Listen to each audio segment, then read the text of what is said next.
بسم الله الرحمن الرحيم. السلام عليكم ورحمة الله وبركاته. الحمد لله رب العالمين والعاقبة للمتقين والصلاة والسلام على أشرف الأنبياء والمرسلين محمد وعلى آله وصحبه أجمعين. محترمو ورونو او خویندو، زه احمد بشیر لقمانی ستاسو د خوبونو تعبیر کوم. په دې ویډیو کې د شپږو خوبونو تعبیر کوو. اول خوب د قرآن کریم پوخ نه مردارۍ لرې کول. یو زنانه خوب لیدلی، د دې تعبیر کوو. دویم خوب د خوب کې شراب څښل بدون د له نشې نه، څه نشه شوی نه وي. دا یو ورور خوب اواز یې لیږلی ده. دریم خوب د زرکان په خوب کې لیدل، زرکان نیول، په اسانه نیول زرک، دا یا کبک ورته وایي په فارسي کې. د دې خوب تعبیر. بل خوب د زیړې تیږې نه سره زر ویستل، دا خوب تعبیرو. پنځم خوب د حرم شریف کې امامت کول، چې په حرم شریف کې امامت څوک وکړي، د دې خوب څه تعبیر ده. او شپږم خوب د تلاوت کول په قرآن کریم کې، آخري آیتونه، آخري سورتونه او آیت الکرسي تلاوت کول، همیشه د قرآن کریم تلاوت کول په خوب کې. دا خوبونه څه تعبیر لري، د دې خوبونو تعبیر کوو. نو اول خوب اورو. دوه بجې وې، 3 بجې خو نیمه شپه وه چې داسې اسنې شي قرآن شریف یې وظیفه دې دا مې په لاس کې په سیر مردارۍ پرې نیولی دا یو دغه کوي دا نو دا زنانه ډېر په تشویش کې و، خوب یې لیدلی ده چې قرآن کریم یا وظیفات، هغه څو سورتونو مجموعه چې ده په افغانستان کې مشهور ده، هغه خلکو سره یي، هغه وظیفه کوي، وایي. نو دا خوب یې لیدلی ده چې دې باندې د پوخ باندې څه مردارۍ وي، او دا وایي زه وینځم یې، صفا کوم یې، بیا وایي چې وارخطا یم، پریشان یم، ځم تشناب ته، تشناب کې هم مردارۍ وي، هغه هم وینځم. نو دا ډېر ښه خوب ده، الله دې تا ته ښه کړي. د دې خوب معنا دا ده چې تا ته څه وهم او څه تشویش او څه سوچونه، څه ویره د مسافرو په نسبت، یا د خپل اولاد په نسبت، یا د خپل ځان په نسبت باندې تا ته پیدا شوی د تشویشونه، او د دې خوب نه وروسته الحمدلله ستا تشویشونه رفع شوي دي، رفع کېږي انشاءالله. او تا ته دا بشارت ده د الله لخوا چې اوس انشاءالله چې ستا کوم تشویشونه وو، چې هغه حتی د لمونځ وخت کې هم تا ته راته، د تلاوت په وخت کې هم تا ته راته، نو هغه په ختمېدو دي انشاءالله. لمونځ کې چې تا ته کوم تشویش راته، لمونځ دې په ارام نشو کولی، تلاوت دې په ارام نشو کولی، ذکر دې په ارام نشو کولی، او نارام وي، تشویشونه تا ته وو، سوچونه وو، ویره وو، خصوصا زړې ښځې چې دي دا د خپل اولاد په رابطه، د خپل آینده په رابطه، د سفر په رابطه، د مسافر په رابطه باندې تشویشونه ورسره وي، سوچونه ورسره وي. نو د دې خوب نه دا ښکاري چې ستا تشویشونه انشاءالله په رفع کېدو دي، او ستا څومره همونه او غمونه دي دا ټول الله درته رفع کوي، زړه دې جمع کوي. الله دې درته دا خوب ښه کړي چې تا صفایي کړی ده د دې قرآن کریم د پوخ نه، او صفایي کړی ده تا د تشناب نه هم. نو دا ستا لپاره یو بشارت خوب ده، یو زیری ده چې انشاءالله مشکلات دې حل کېږي. والله تعالی اعلم. دویم خوب ده، وایي خوب کې یو ورور چې خوب یې اواز یې ثبت کړی ده، هغه وایي چې زه په خوب کې شراب څښل. دغه خوب تعبیر راته وکړئ. شراب مې وڅښل خو نشه کړی نه وم، بس دغه خوب تعبیر مې کار دی مولوي صاحب. نو دا وایي چې خوب کې ما شراب وڅښل، ګیلاس د شرابو او بوتلو، او ما واچوه او ښه صحیح یقیني چې زه دی پوه شوی ده چې دا شراب ده، او دا شراب تا څښلی ده او نشه شوی نه یې. نو دا هم ډېر ښه خوب ده. دا شراب څه نشه کوي نه، دا خو د جنت د شراب هغه خصوصیت ده. نو په دنیا کې چې تا داسې یو شراب څښلی چې هغه نشه پکې نشته، او ستا عقل په حال وي، او ته پکې نشه شوی نه یې، نو معنا دا چې ستا کې د جنتیانو خویونه دي. هغه جنتیانو خویونه څه شی دي؟ ښه کول خلکو سره، حوصله کول، نرمي کول، اساني کول، او همدارنګه په رزق باندې هم تعبیر کېږي انشاءالله، چې تا ته الله تعالی فراخ رزق درکوي، او کم مال چې ته ګټې نو ښه سوچ به پکې کوې چې حرام به دي، او انشاءالله چې تا ته الله تعالی حلال مال نصیب کوي. نو دا هم ډېر ښه خوب ده، الله دې درته ښه کړي. والله تعالی اعلم. دریم خوب ده، وایي زرکان په خوب کې لیدل. مولوي صاحب محترم د ما وړوکی ورور دی، د ما نه کشر دی. نو مولوي صاحب محترم ده داسې خوب لیدلی و، وایي چې خوب ګورم نو 3 زرکان وګورم، یو کې غټ وي او 2 وړکیان وي. نو هغه چې کور ته راوړم په خیر، او پلار مې پر مانځه ولاړ دی، مازدیګر ټیم لمونځ کوي، او بله خبره دا چې یا پسې لاړ شم 15 دانې زرکان ونیسم دا څلور چې دي دغه وړکي وړکي یعنې بچیانو غوندې وي بچیان نه لږ غټ وي او یو ښه غټ وي نو داسې خوب یې لیدلی دی مولوي صاحب محترمه ښه دا ورور وایي چې زما وړوکی ورور ده هغه خوب لیدلی چې زرکان په خوب کې نیسم زرک یا کپکس ورته وایي په اسانه یې نیسم ووځم او رانیسم او کور ته یې راوړم نو دا هم ښه تعبیر لري ښه تعبیر لري په مال او په غنا باندې تعبیر کیږي غني کیږي انشاءالله خو داسې تا اسانه نیولي دي نو دې کې لږ خبره ده ځکه زرک څه ده کپک یا زرک دا په اسانه نه نیول کیږي نو تاسو په خوب کې تا د اسانه نیولی ده او دی خوب ګوري چې ځي راوړي نو کم کاروبار که دی کوي که ډېر وړوکی ماشوم نی او څه کار کوي نو لږ سوچ دې پکې وکړي چې دا حرام پکې رانیسي شي ځکه دا زرک کله کله ښه تعبیر نه لري په هغه وخت کې چې کله دا موږ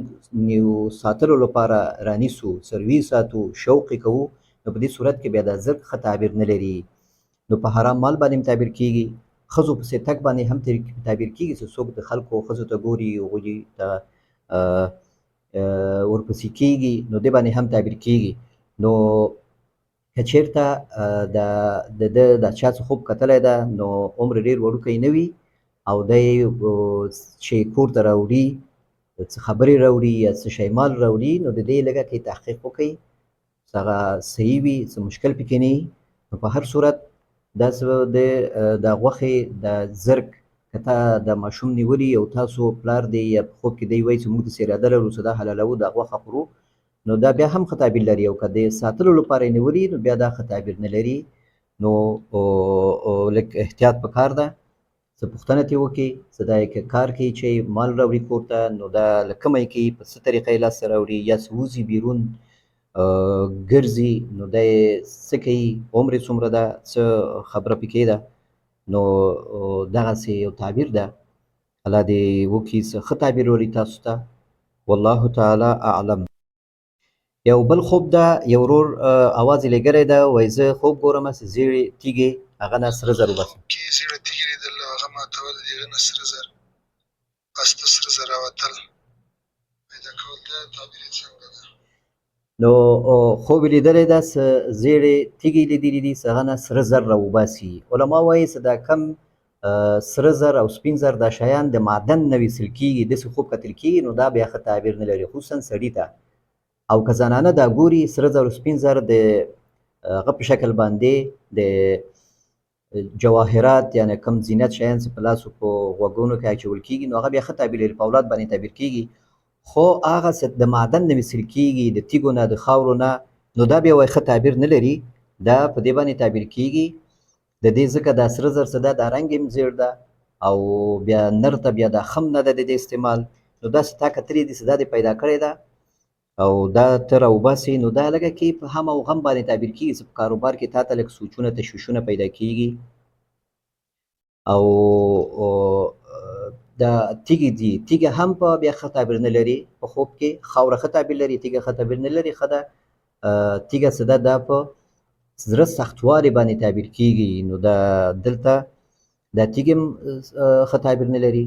او دا سره زر د تیږو نه ویستل دا هم ښه تعبیر نه لري یعنې سختي باندې لږ تعبیر کېږي او په دې باندې تعبیر کېږي چې لږ هم او غم لږ تشویش و مشکلات درته شته نو الله دې اسانه کړي درته الله دې مشکلات حل کړه والله تعالی اعلم یو بل ورور خوب یې اواز ریکارډ کړی ده حرم شریف کې امامت کول حرم امامان دي درې څلور امامان دي عبدالرحمن السدیس هم دی نو عبدالرحمن السدیس د نورو امامانو ته یو امام ته ووایي چې ته به د مازدیګر امامت وکړې بل امام ته ووایي چې ته به د ماښام امامت وکړې بل امام ته ووایي چې ته به د سحر مخصوصن امامت وکړې او ما ته وویل عبدالرحمن السدیس چې ته به داسې وکړې چې سحر امامت به ته وکړې یعنې سحر لمونځ به په حرم کې امامت به یې ته وکړې نو ما وویل چې ما امامت کوو وما هو الذي خلق لكم ما في الأرض جميعا اول سپاره ایتونه فسواهن سبع سماوات وهو بكل شيء عليم وإذ قال ربك للملائكة إني جاعل نو دا ورور خوب یې کتلی ده چې حرم شریف ده هلته دی د لمونځ وخت دي او هلته عبدالرحمن السدیس هغه مشهور امام د حرم څه ده هغه مشهور قاري هغه هم د هغه د منځونو وختونه ښیي نور قاري صاحبانو ته چې تاسو به دغه منځونه کوئ وایي دی وایي چې ماته وایي چې ته به د سهار جمع ورکوې نو دی وایي چې زه سهار جمع شي بیا زه سهار جمع کې ودرېږم او د اولې سپارې وایي قال ربک وهو الذي دغه آیتونه وایم نو د دې څه تعبیر ده نو په خوب کې امامت کول دا په مشري باندې تعبیر کیږي چې کله یو انسان اهل وي یعنی مشرانو کې وي او دی خوب وکړو چې امامت کې معنا دا چې دی انتخاب کیږي مشر کیږي که مشري نه غورځېدلی وي یا مشري ته نږدې وي نو مشر کیږي او که د مشري خبره نه نو مشري ته اهل نه نو بیا په تقوا باندې بیا په دینداري باندې بیا په عزت باندې تعبیر کیږي چې الله تعالی ستا عزت زیاتوي الله تعالی ستا تقوا زیاتوي او ته په خلکو کې یو دعوتګر یو داعي یې چې خلک تا ته ګوري په خپلوانو کې یا په ملګرو کې چې ټول تا ته ګوري هماغسې کوي نو کوشش وکړه چې هغه ته داسې کار ونه کړې چې غلط کار وي ځکه دا نور تا ته ګوري ملګري دي وي یا کورنۍ دي وي هغوی ټول تا ته ګوري ستا هغه دینداري او ستا دغه ته په هماغسې کوي نو کوشش وکړه چې ته د خپل